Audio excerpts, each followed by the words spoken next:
Super. Subscribe ಮಾಡಿ.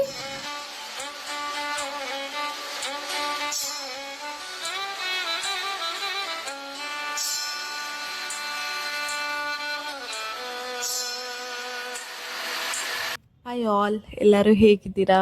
ಎಲ್ಲರೂ ಹ್ಯಾಪಿಯಾಗಿ ಹೆಲ್ದಿಯಾಗಿ ಇದ್ದೀರಾ ಅಂತ ಅಂದ್ಕೋತೀನಿ. ಇನ್ನು ಇಷ್ಟು ಚಿಕ್ಕ ಪಾಟಲ್ಲಿ ಸೊಪ್ಪು ಹಾಕಿದ್ದಾರೆ ನಮ್ಮಮ್ಮ. ಅಂದರೆ ನಮ್ಮ ಮನೇಲಿ ಎಲ್ಲರಿಗೂ ಗಿಡ ಬೆಳೆಸೋದಂದರೆ ತುಂಬಾ ಇಷ್ಟ. ಸ್ವಲ್ಪ ಜಾಗ ಸಿಕ್ಕಿದ್ರೆ ಸಾಕು, ಅದರಲ್ಲಿ ಏನಾದರೂ ಒಂದು ಗಿಡ ನೆಟ್ಟಿರ್ತಾರೆ. ಆ ಥರ ನಮ್ಮ ಫ್ಯಾಮಿಲಿ ಏನಂದರೆ ಎಲ್ಲರಿಗೂ ಅಷ್ಟೇ ಯಾವುದಾದ್ರೂ ಒಂದು ಮರ ಆದರೂ ಬೆಳೆಸಿರ್ತಾರೆ, ಗಿಡ ಆದರೂ ಬೆಳೆಸಿರ್ತಾರೆ ಅಂದರೆ ಅಷ್ಟು ಇಷ್ಟ ಎಲ್ಲರಿಗೂ, ಅಷ್ಟು ಇಂಟ್ರೆಸ್ಟ್ ಇದೆ. ನಮ್ಮಮ್ಮ ಎಲ್ಲೇ ಹೋಗಲಿ ಒಂದು ಗಿಡ ತೊಗೊಂಡು ಬರ್ತಾರೆ. ಅವ್ರಿಗೆ ಚೆನ್ನಾಗಿರೋದು ನೋಡಿದ್ರೆ ಸಾಕು, ಇಷ್ಟಪಟ್ಟು ತೊಗೊಂಡು ಬಂದು ಮನೇಲಿ ಹಾಕ್ತಾರೆ. ಇನ್ನು ಬೆಳಗ್ಗೆನೆ ನಮ್ಮಮ್ಮ ಆ್ಯಕ್ಚುಲಿ ತುಂಬಾ ತುಳಸಿ ಗಿಡಗಳು ಬೆಳೆದಿದ್ವು. ಯಾವ್ದ್ಯಾವ್ದು ಬೇಕೋ ಇಟ್ಕೊಂಡು ಬೇಡವಾದ ತೆಗ್ದು ಮಲ್ಲಿಗೆ ಗಿಡ ತೊಗೊಂಡು ಬಂದಿದ್ರು ನಮ್ಮಮ್ಮ. ಅದನ್ನು ಹಾಕೋಣ ಅಂತ ಹೇಳ್ಬಿಟ್ಟು ಬೆಳಗ್ಗೆನೆ ಎದ್ದು ರೆಡಿ ಮಾಡ್ತಾ ಇದ್ದಾರೆ ನಮ್ಮಮ್ಮ.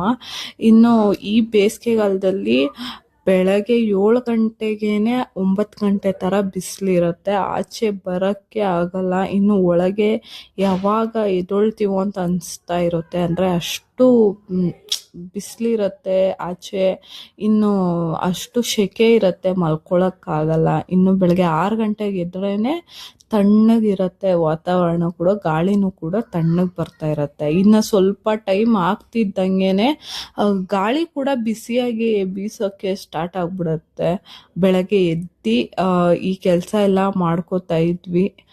ಅದಕ್ಕೆ ಅನಿಸುತ್ತೆ ಆಗಿನವರೆಲ್ಲ ಚೆನ್ನಾಗಿ ಮರ ಗಿಡ ಬೆಳೆಸ್ಕೊಂಡು ಇರ್ತಾಯಿದ್ರು. ಪ್ರಕೃತಿನೂ ಹಾಗೇ ಇತ್ತು.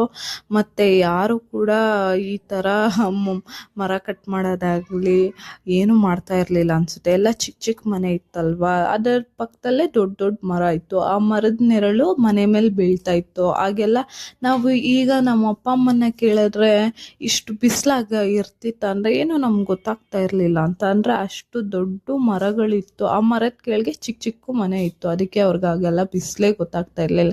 ಇನ್ನು ಸಂಜೆ ಆಗ್ತಿದ್ದಂಗೆ ಎಲ್ಲರೂ ಒಟ್ಟಿಗೆ ಕೂತ್ಕೊಂಡು ತಣ್ಣಗೆ ಗಾಳಿ ತೊಗೊಂಡು ಆರಾಮಾಗಿ ಮಾತಾಡ್ತಾಯಿದ್ರು. ಈಗಂತೂ ನಾವು ಆಚೆ ಹೋಗಲ್ಲ, ದೊಡ್ಡವರು ಆಚೆ ಬರ್ತಾರಂದ್ರೆ ಅವರು ಬರೋಲ್ಲ. ಯಾರಾದರೂ ವಯಸ್ಸಾಗಿರೋರು ಪಾಪ 1-2 ನಿಮಿಷ ವಾಕಿಂಗ್ ಮಾಡೋದೇ ದೊಡ್ಡದು ಈಗ.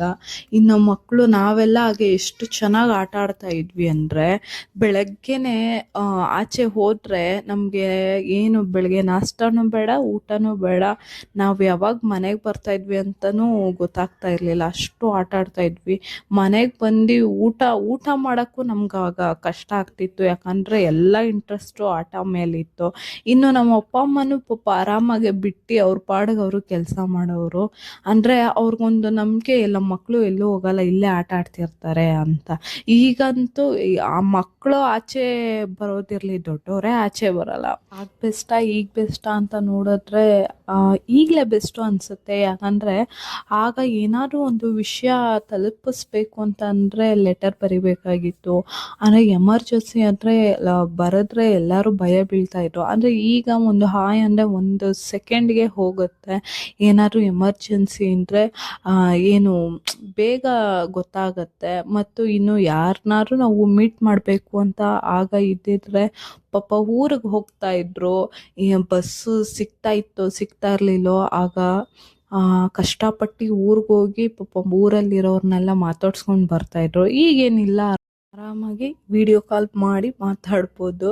ಎಲ್ಲ ಈಗ ಬೆಸ್ಟ್ ಅನಿಸುತ್ತೆ. ಪಾಪ ಆಗೆಲ್ಲ ತುಂಬ ಕಷ್ಟಪಟ್ಟಿದ್ದಾರೆ. ಅಂದರೆ ಲೈಫ್ ಸ್ಟೈಲೆಲ್ಲ ತುಂಬ ಚೆನ್ನಾಗಿತ್ತು, ಹೆಲ್ದಿ ಫುಡ್ಡು. ಆಗೆಲ್ಲ ಹೇಳೋರಲ್ವ, ಕಲ್ಲು ತಿಂದು ಕಲ್ಲು ಅರ್ಗಿಸ್ಕೊತಾರೆ ಅಂತ.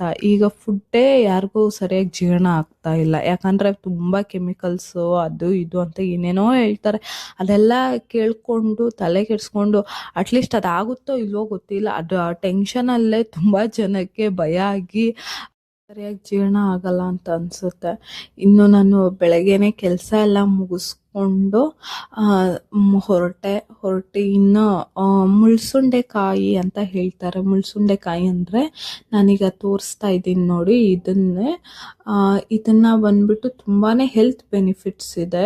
ಇದನ್ನು ಮಾಡ್ಕೊಳೋದು ಕೂಡ ಈಸಿ. ಅಂದರೆ ಇದನ್ನು ಆಗೆಲ್ಲ ತಿನ್ನೋರು ಈಗ ಯಾರು ತಿನ್ನಲ್ಲ. ಇದು ಆ್ಯಕ್ಚುಲಿ ಸುಮ್ಮನೆ ನಮ್ಮಮ್ಮ ತೊಗೊಂಡು ಬಂದು ಒಂದು ಬಾಟಲ್ ಹಾಕಿದ್ರು, ಅಷ್ಟೊಂದು ಬಂದಿತ್ತು. ಅಂದರೆ ತುಂಬಾ ಹೆಲ್ತ್ ಬೆನಿಫಿಟ್ಸ್ ಇದೆ. ಅದರಿಂದ ಬಂದ್ಬಿಟ್ಟು ಅಲ್ಸರ್ ಗುಣ ಆಗುತ್ತೆ, ಹೊಟ್ಟೆ ಹುಣ್ಣು ಗುಣ ಆಗುತ್ತೆ, ಬ್ಲಡ್ ಸ್ಟೋನ್ ರಿಮೂವ್ ಆಗುತ್ತೆ, ಕಿಡ್ನಿ ಸ್ಟೋನ್ ರಿಮೂವ್ ಆಗುತ್ತೆ. ತುಂಬಾ ಹೇಳ್ತಾ ಹೋದರೆ ತುಂಬಾ ಇದೆ.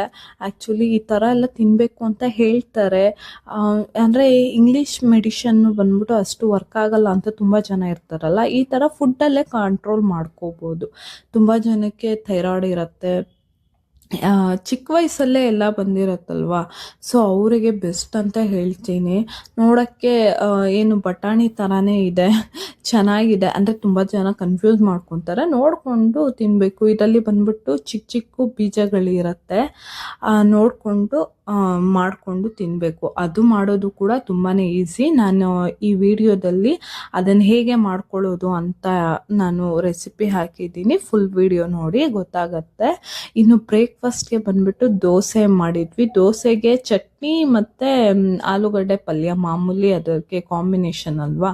ಸೊ ನಾವೇನು ಮಾಡಿದ್ವಿ ಅಂದರೆ ಮಿಕ್ಸು ವೆಜಿಟೇಬಲ್ ಹಾಕ್ಬಿಟ್ಟು ಸಾಗು ಥರ ಮಾಡಿದ್ವಿ. ಸಾಗು ಥರ ಅದು ಬೇಕಂದರೆ ನೆಕ್ಸ್ಟ್ ವಿಡಿಯೋದಲ್ಲಿ ನಾನು ತೋರಿಸ್ತೀನಿ. ಬೇಕಾದರೆ ಹೇಳಿ, ನಾನು ಖಂಡಿತವಾಗ್ಲೂ ತೋರಿಸ್ತೀನಿ. ಈಗಂತೂ ಬೇಸಿಗೆ ಆಗಿರೋದ್ರಿಂದ ಬೇಗ ಏನು ತುಂಬ ಹೊತ್ತು ನೆನೆಸ್ಬೇಕು ಅಂತ ಏನು ಇರಲ್ಲ. ಇಡ್ಲಿಗೆ ಅಥವಾ ದೋಸೆಗೆ ಬೇಸಿಗೆ ಆಗೋದ್ರಿಂದ ಬೇಗನೆ ಹುಳಿ ಬಂದ್ಬಿಡುತ್ತೆ. ಅಂದರೆ ನೀವು ಒಂದು 4 hours ನೆನೆಸ್ಬಿಟ್ಟು ಅದನ್ನ ಆಗಲೇ ರುಬ್ಬಿ ಒಂದು 1 hour ಬಿಟ್ಟರೆ ಸಾಕು. ಅದು ಏನಾಗುತ್ತೆ, ಫರ್ಮೆಂಟ್ ಆಗಿಬಿಡುತ್ತೆ. ಬೇಸಿಗೆ ಅಲ್ವಾ, ಬೇಗನೆ ಹುಳಿ ಬಂದ್ಬಿಡುತ್ತೆ. ಇನ್ನು ಲಂಚ್ಗೆ ಬಂದ್ಬಿಟ್ಟು ಆ್ಯಕ್ಚುಲಿ ನಮ್ಮ ಅಣ್ಣ ಬರ್ಡೇ ಇತ್ತು. ಅವನಿಗೆ ಸ್ವಲ್ಪ ಹೆಲ್ತ್ ಅಪ್ಸೆಟ್ ಆಗಿದ್ದರಿಂದ ಏನು ಬೇಡ ನನಗೆ ಮನೇಲಿ ಏನು ಸಿಂಪಲಾಗಿ ಮಾಡಿ ಅಂತ ಹೇಳಿದ್ದ. ಸೊ ಅದಕ್ಕೆ ಏನೂ ಇಲ್ದಿರ ಲೈಟಾಗೆ ಜಾಮೂನ್ ಮಾಡಿದ್ವಿ. ಜಾಮೂನ್ ಮಾಡಿಬಿಟ್ಟು ವೆಜಿಟೇಬಲ್ ಸಾಂಬಾರು ಮಾಡಿದ್ವಿ.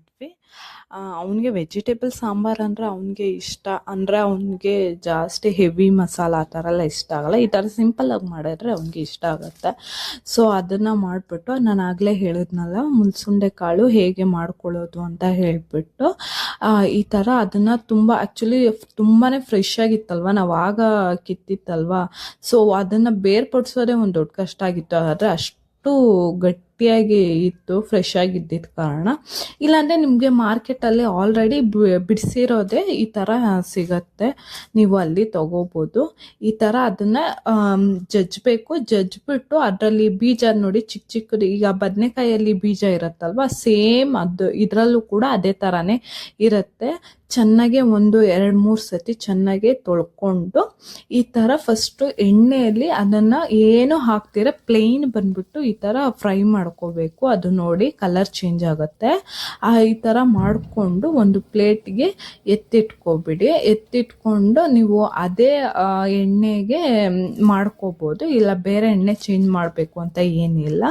ಅದೇ ಎಣ್ಣೆಗೆ ಸಾಸಿವೆ ಹಾಕ್ಕೊಂಡು, ಬೆಳ್ಳುಳ್ಳಿ ಎಷ್ಟು ಬೇಕೋ ಅಷ್ಟು ಹಾಕ್ಕೊಂಡು, ಈರುಳ್ಳಿ ಹಾಕ್ಕೊಂಡು ಚೆನ್ನಾಗಿ ಫ್ರೈ ಮಾಡಿ ರುಚಿಗೆ ತಕ್ಕಷ್ಟು ಉಪ್ಪನ್ನ ಆ್ಯಡ್ ಮಾಡಿ, ಸ್ವಲ್ಪ ಕರಿಬೇವಿನ ಸೊಪ್ಪು ಹಾಕ್ಕೊಳ್ಳಿ. ಕರಿಬೇವಿನ ಸೊಪ್ಪು ಹಾಕ್ಕೊಂಡು, ನಾನು ಉಪ್ಪು ಈಗ ಹೇಳಿದ್ದೀನಿ, ನಾನು ಆಮೇಲೆ ಹಾಕೋದು ವಿಡಿಯೋದಲ್ಲಿ ತೋರಿಸ್ತೀನಿ. ನಾನು ಮೊದಲೇ ಹೇಳಿದೆ ಉಪ್ಪು ಹಾಕ್ಕೊಳ್ಳಿ ಅಂತ.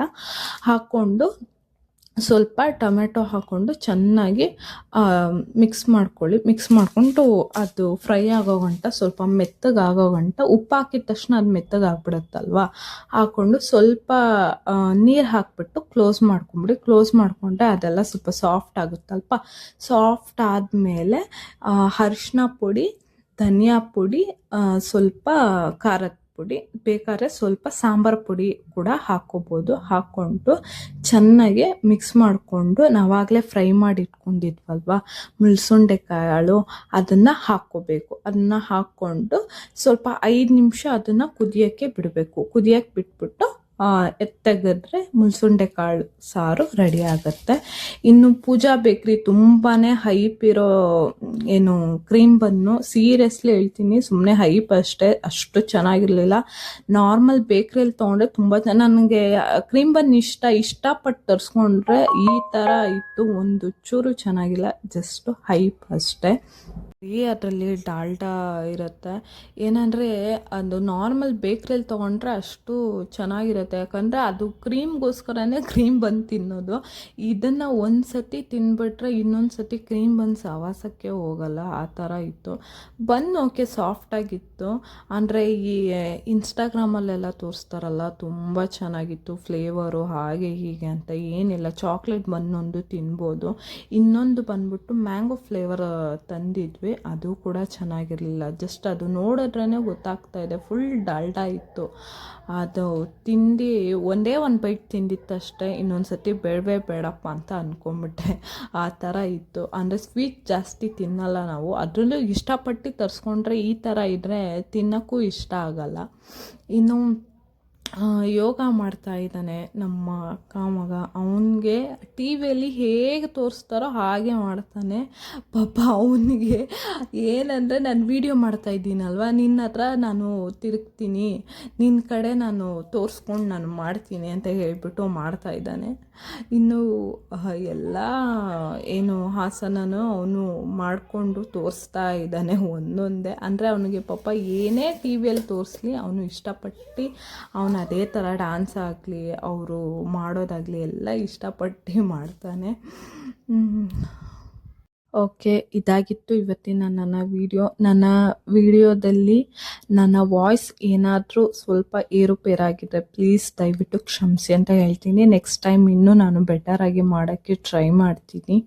ನನ್ನ ವಿಡಿಯೋ ಇಷ್ಟ ಆಗಿದೆ ಅಂತ ಅಂದ್ಕೊಳ್ತೀನಿ. ವಿಡಿಯೋ ಇಷ್ಟ ಆಗಿದೆ ಪ್ಲೀಸ್ ಲೈಕ್ ಮಾಡಿ, ಶೇರ್ ಮಾಡಿ, ಕಮೆಂಟ್ ಮಾಡಿ. ನಿಮ್ಗೆ ಏನು ಅನಿಸುತ್ತೋ ಅದನ್ನು ಕಮೆಂಟ್ ಮಾಡಿ. ನೆಕ್ಸ್ಟ್